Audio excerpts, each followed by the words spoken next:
one thing that we need to be really aware of is the part that perception plays in stimulating that stress response, but also keeping the feedback loops between what it is that we're reacting to and the amygdala and how that actually works.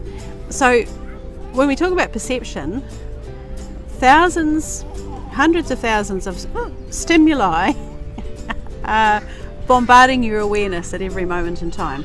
Okay, your body and brain are constantly scanning, well, your brain is constantly scanning the environment for changes in heat, movement out to the periphery, sounds, things on the ground, things that people are saying, the way that people are moving, the way that trees are moving. If you're on the road, you're constantly scanning cars to see whether anyone's coming too close, coming too fast, following too close behind you. And some of the stimuli is so minute, and in the eating disorder case, so hidden that we don't always understand what it is that we're reacting to. I'll give you an example. You're walking down the street. Across the road you see a friend.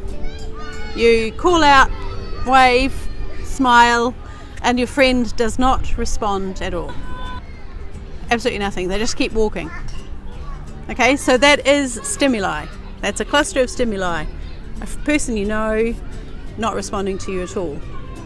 So what happens in that moment is you use the part of the brain that deals with cognitive issues to figure out or to make sense of what it is that's just happened. There are a number of ways of interpreting it. The thing itself is neutral though. Just a fact. You waved at someone you knew, they didn't respond to you. If you feel uncertain about yourself or about your relationship with that person, you may think to yourself, they've cut me. They don't want to talk to me. Oh my God, what are they thinking about me? It's because of what I said last Saturday. Oh no, they know what I did. I broke that glass at their place and I never told them. A multitude of thoughts.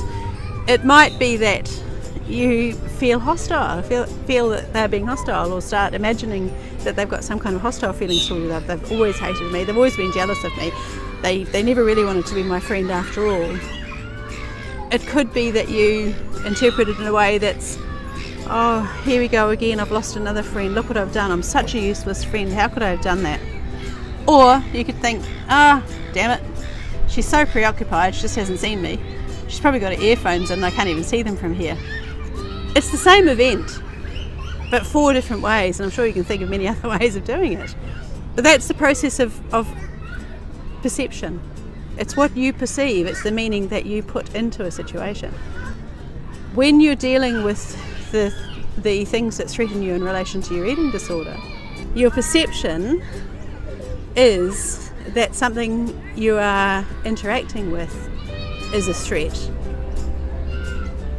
And because you've already got a heightened sense of threat, simply because of the anxiety that comes with recovery and comes with the eating disorder in the first place, you will assign meaning to that thing and then start reacting to the story that you've told yourself about it, or the meaning that you've assigned to that thing. For instance, we'll often hear someone say that they are anxious because they've just started introducing this particular food into their eating plan and they've got more edema and their belly is more swollen. They'll get the thing that they're afraid of, food, make a story up about it, and it will relate to something that's happening in their body. The issue with this is that continuing to have the threat response, the thing they're being anxious about, playing back in that loop to each other, is the underlying stress level, the underlying threat response that's heightened already is not being attended to. And having all of these feedback loops where it's what you look like, how big your belly is, the food that you're eating today, how people are reacting to you, the weight you think you might be, the edema, the physical symptoms that are part and parcel of recovery, those things keep ramping up that base sense of anxiety, because we're not understanding what our perceptions are doing, that are actually the way that we're interpreting the things that we're facing is actually feeding back and just keeping that base level of anxiety high.